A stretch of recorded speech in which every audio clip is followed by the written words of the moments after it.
మళ్ళీ మహానటి అని చెప్పి రివర్స్ ఆమెను అంటారు. ఎవరు మహానటులు? దానవీర సూరకర్ణ కన్నా గొప్పగా యాక్టింగ్ చేస్తూ ఉన్నాడు చంద్రబాబు నాయుడు. ఎన్టీఆర్ ఎక్కడికి వెళ్ళిపోవాలి, చంద్రబాబు నాయుడు గారు లైవ్ యాక్షన్ ముందు. ఈ ఘటనలో నాగార్జున యాదవ్ అనే మరో జెడ్పీటీసీ భర్తను కూడా కొట్టారు దారుణంగా.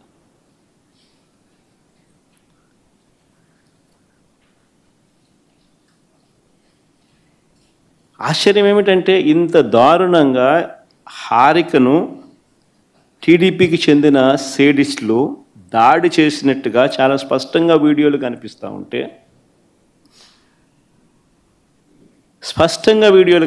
ఉంటే, ఇప్పటి వరకు ఎంతమంది మీద కేసులు పెట్టారు? ఇప్పటి వరకు ఎంతమందిని అరెస్ట్ చేసినారు?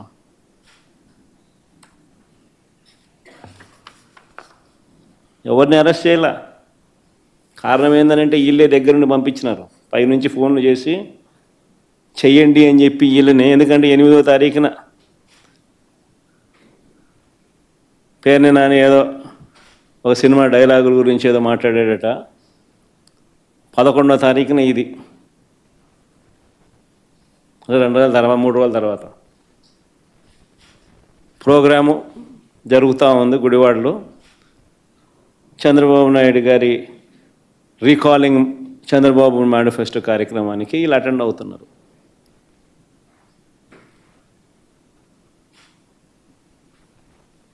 పథకం బన్ని దారి గాసి పోకమునిపే దారిలో ఏం చేస్తూ ఉండరు? ఆశ్చర్యం ఏంటంటే కళ్ళ ముందర కనిపిస్తూ ఉన్న ఈ వీడియోని పక్కన పెట్టి హారిక భర్త రాముపై తప్పుడు కేసు పెట్టినారు. హారిక భర్త రాము తన కారుతో గుద్దాడని. మీరే ఇంతకుముందు వీడియోలు చూశారు. హారిక అండ్ రాము వెనక సీట్లో కనిపిస్తూ ఉన్నారు, ముందర సీట్లో కాదు వెనక సీట్లో కూర్చొని ఉన్నారు వాళ్ళిద్దరు. హారిక జెడ్పీ చైర్మన్ అంటే గవర్నమెంట్ కారు, అది డ్రైవర్ గవర్నమెంట్ డ్రైవరు, గవర్నమెంట్ ఉద్యోగి, గవర్నమెంట్ కారు తోలుతూ ఉన్నారు. గవర్నమెంట్ కారులో గవర్నమెంట్ ఉద్యోగి తోలుతూ ఉన్న కారులో వీళ్ళు వెనకాల సీట్లో కూర్చొని ఉన్నారు. రాము గుద్దాడు అని చెప్పి కేసు, రాము మీద తప్పుడు కేసు.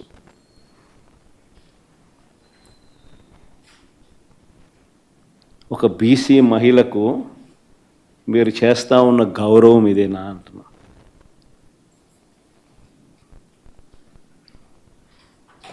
మళ్ళీ వీళ్ళు బీసీల గురించి మాట్లాడతారు. సిగ్గుండాలి, ఎడన పోయి దుంకి సావాలి వీళ్ళంతా పోయి.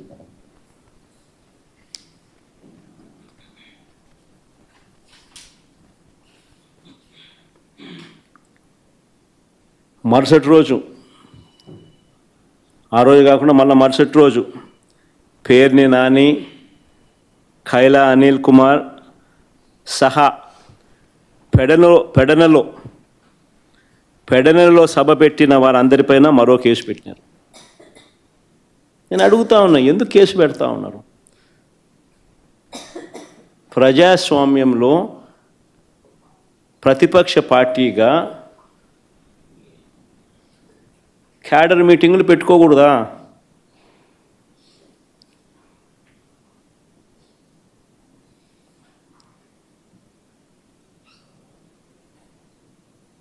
చంద్రబాబు నాయుడు గారు చేసిన మోసాలను ఆ క్యాడర్ మీటింగ్లో ప్రస్తావిస్తూ బాబు ష్యూరిటీ మోసం గ్యారంటీ, రీకాలింగ్ చంద్రబాబుస్ మేనిఫెస్టో అని చెప్పి QR కోడ్ రిలీజ్ చేయకూడదా?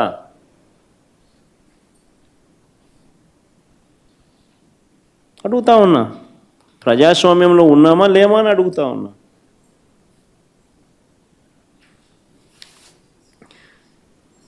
దాడుల నుంచి పోలీసులు రక్షించడం పక్కన పెడితే, పోలీసుల సమక్షంలోనే దాడులు జరుగుతూ ఉన్నది కంటికి కనిపిస్తూ ఉంటే, ఇది సరిపోదు అన్నట్టుగా దగ్గరుండి పోలీసులే తప్పుడు కేసులు పెడతా ఉన్నారు బాధితులపై. ఇది ప్రజాస్వామ్యమేనా అని అడుగుతా ఉన్నా.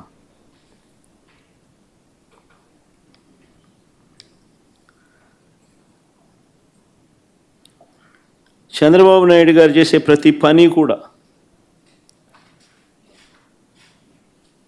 టాపిక్ డైవర్ట్ చేసే ఆలోచనలతోనే చేస్తాడు. నా పర్యటనలో కూడా, ఈ మధ్య జరిగిన నా పర్యటనలు కూడా మీరు గమనిస్తే, నా ప్రతి పర్యటన కూడా టాపిక్ డైవర్ట్ చేసేందుకు ఉద్దేశపూర్వకంగా తానే గందరగోళాన్ని సృష్టించడం,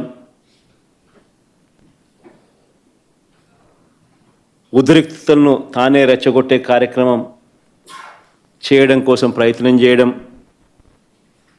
ఇలాంటి కుట్రలే కనిపిస్తాయి. నా పర్యటన అయిపోయిన తర్వాత పోలీసుల ద్వారా చంద్రబాబు నాయుడు గారి దగ్గరుండి తప్పుడు కేసులు పెట్టించడం,